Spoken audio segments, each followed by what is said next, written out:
Welcome to the Year 10 into Year 11 course selection information session. My name is Kate Blandford. I'm the Senior Curriculum Leader at the college, and I'll be talking you through this really exciting time when you are choosing your program for the next 2 years.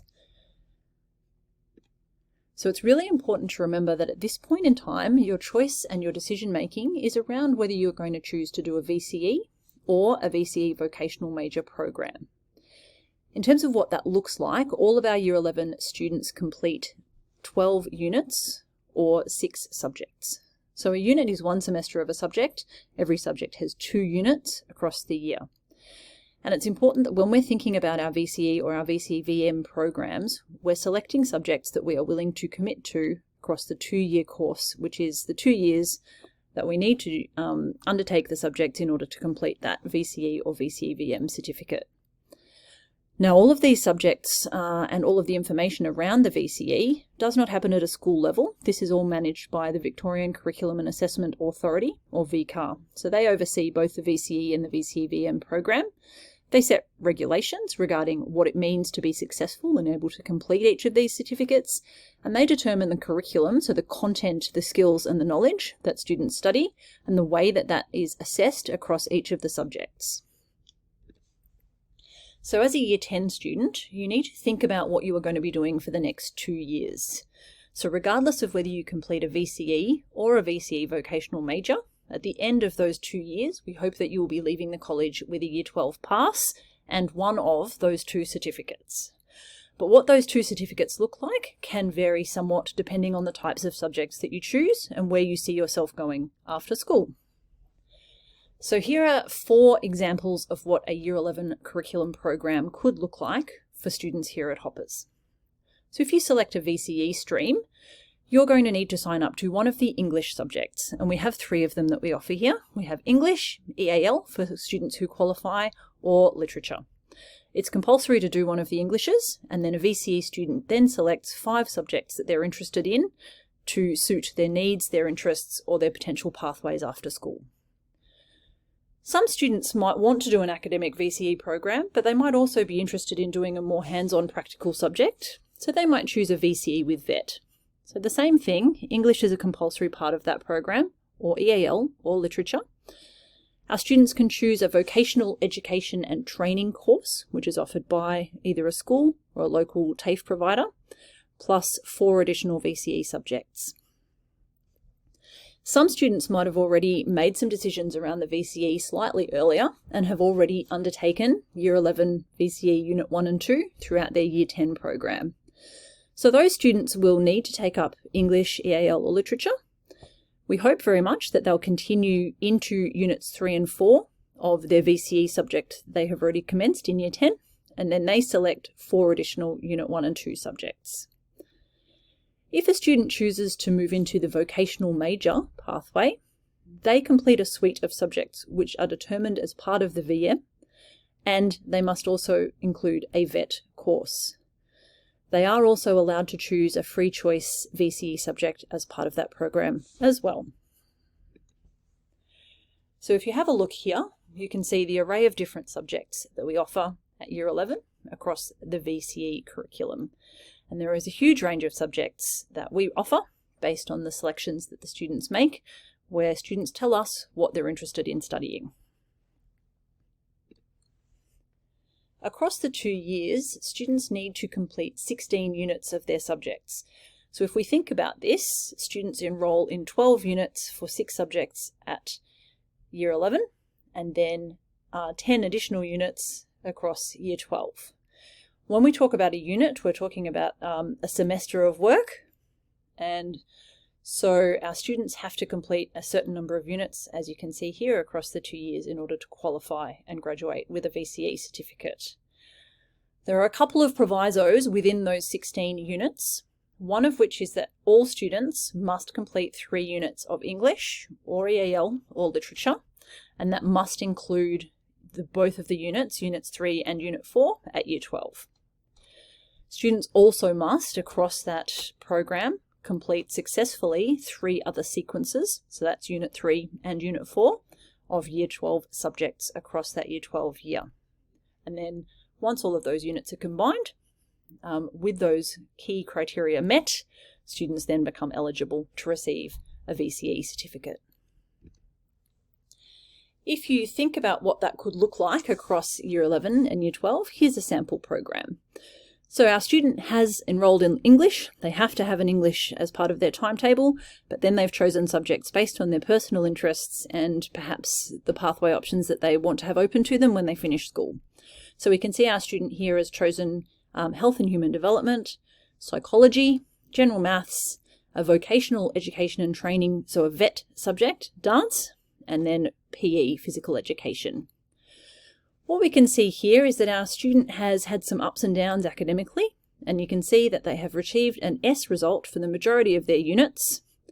Unfortunately, there were a couple of units that they were not successful in. So they were not successful in Unit 2, English, and they were not successful in Unit 1, General Maths. Perhaps based on that mathematics result, the student determined that they were going to move out of maths into Year 12 and not continue on with that subject.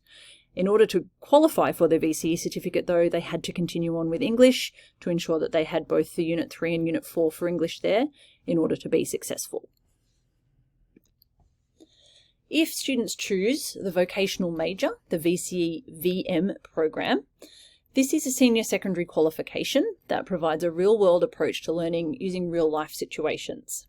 As compared to the VCE, which is more academic and more exam-focused, VM is very much a competency and skill-based learning program. It does offer some degree more flexibility for our students. And the way that this program works here at Hoppers is that typically students will spend 3 days on site at school, working their way through the VM suite of subjects. And then they also spend 2 days either in their VET program or in an industry-specific training or work placement. VM opens a lot of opportunities for students within various vocations and offers some slightly different pathways for our students as they travel beyond school. So if a student is thinking about VM as a possibility, it's important to think about a couple of different components. One is that we imagine ourselves leaving school and moving into full-time work, an apprenticeship, a traineeship, or some type of further education, typically in a TAFE type setting. The reason that we think about this is that a VCE VM certificate will not generate an ATAR, which means that VM certificate students will not be permitted direct access to university upon completion of Year 12. It certainly doesn't mean that university is not an option, it just doesn't allow for it to be a direct option at the end following Year 12. There's a slightly different pathway to get there. So students need to take on the VM, being very mindful of where they see themselves going after school.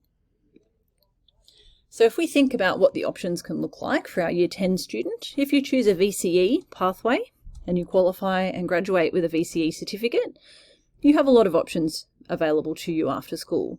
You might move into a TAFE or an apprenticeship, you might take up full-time work, or having generated an ATAR, you may decide to apply to a university and enter a university qualification. If you take on a VM, a VCE vocational major, you can see you might take up an apprenticeship after school or go into full-time work after school. But if you wish to pursue further tertiary education, you will only be able to apply to TAFEs, not to universities, based on that type of qualification. Another important part of VM and VCE is that students have the opportunity to choose a VET subject. So a VET course is a partial or a full TAFE certificate that you apply for and are enrolled in and complete as a subject at school or in a TAFE setting across those 2 years of VCE. These are run by local schools and local TAFE organisations. There is a separate handbook that lists these courses, and they focus typically on training in a specific vocational area. So it might be dance, animal studies, building and carpentry, and so on and so forth. VET courses often have a compulsory work placement component to them that may or may not include attending that during the school holidays. So it's slightly different in terms of the timing and in terms of the type of learning. So for some students, this is really appealing to get into that adult workplace environment or learning environment slightly earlier. But there are a couple of things that you need to consider if you are thinking about picking a VET. VET typically runs during the same time as our school classes, so it's really important to remember that if you undertake a VET, this will affect your timetable. It might mean that you have to catch up on work from some of your VCE classes.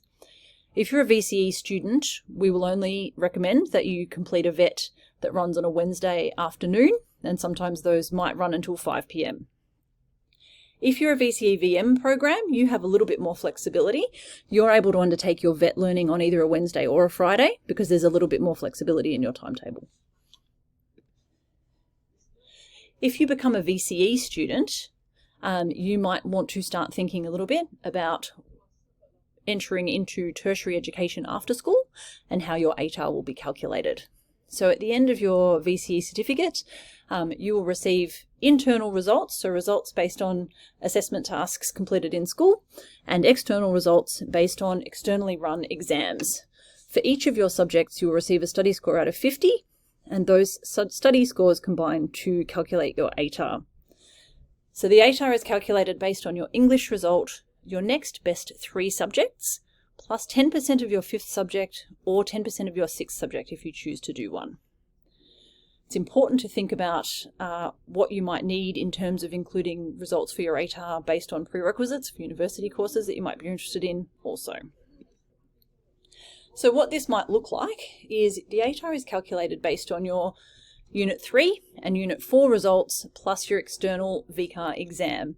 So in the results column there, you'll see the first 2 letter grades are based on school-based assessment, and that 3rd letter grade is based on the exam result. Those grades are combined to give you a total study score, which is a score out of 50, and then those subjects are adjusted or scaled based on the performance of your cohort. They're then added together to calculate the ATAR. If you're a student who does VCE Access, you will have already started a VCE subject this year. And the hope is that you will continue to do the Unit 3-4, the Year 12 equivalent of your subject in Year 11. Plus you will then select additional VCE subjects, including your English. So the idea will be that you of course have completed one full Unit 3-4 sequence before you begin Year 12, and you then have the option to, if you are not happy with your result, repeat your VCE subject that you started as a VCE Access. You may choose to take up a new subject for Units 3 and 4 to add to your ATAR, or you also have the option to potentially complete a university enhancement study subject. How this will implicate together towards your ATAR is that you then get that additional 6th subject across your timetable completed through Year 10 and Year 11, which then contributes an additional 10% to your ATAR, which as you can see there can make a significant impact to the ATAR overall. I hope this information has been useful to you. If you've got any questions or concerns, speak to one of the senior school team or the careers team. Thank you so much.